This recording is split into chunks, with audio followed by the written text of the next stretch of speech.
Je m'appelle Anselme, je suis d'origine allemande en France depuis 10 ans et je viens de me reconvertir en agricole avec le but de créer une ferme qui produit des fruits.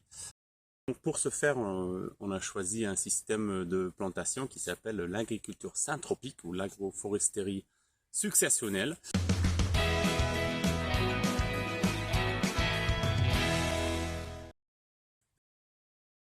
Ce que je trouvais pertinent et intéressant dans la syntropie, c'est vraiment une approche de production où c'est pas tellement pour l'autosuffisance. Voilà, on plante de manière efficace, tout à fait diverse et écologique.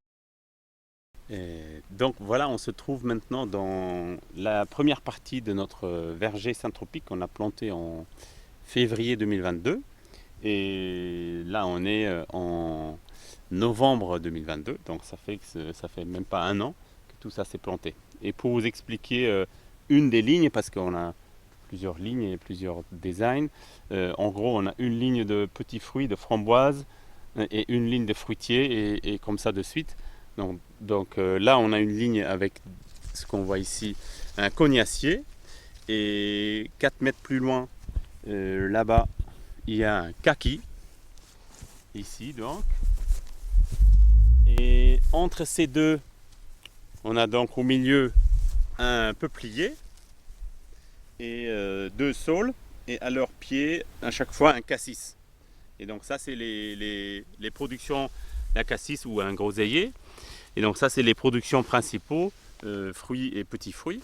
Et en plus de ça, là, vous voyez tout cette absinthe là, c'est ce qu'on appelle la placenta. Il y a aussi du millepertuis et de la sauge. Et donc ça, c'est on peut dire des plantes sacrificielles qu'on a plantées pour créer beaucoup de biomasse, parce que la syntropie, c'est bien une agriculture de process plutôt d'intrants. Du coup, ça veut dire on essaie de créer tous nos intrants sur place, le compost, l'engrais et tout ça. Et donc ici, on voit à peu près la même chose, juste la plantation a eu lieu il y a quelques jours. Et donc ici, nous avons un prunier, et 4 mètres plus loin, nous avons le néflier. Et entre eux, il y a bien un peuplier et deux saules, et il y a des petits cassis qui sont plantés là, et là, et là. Et en plus de ça, on a les nids de graines qui nous permet d'ajouter encore plus de diversité. Donc là, en dessous de ces petits trous là, il y a plein de graines d'arbres du coin qui sont plantées, pas que du coin. Et en plus de ça, on a, comme là-bas, ici, des boutures de sauge, de absinthe, et on a aussi la consoude. Mais tout ça, voilà, et la mélisse d'ailleurs, ouais.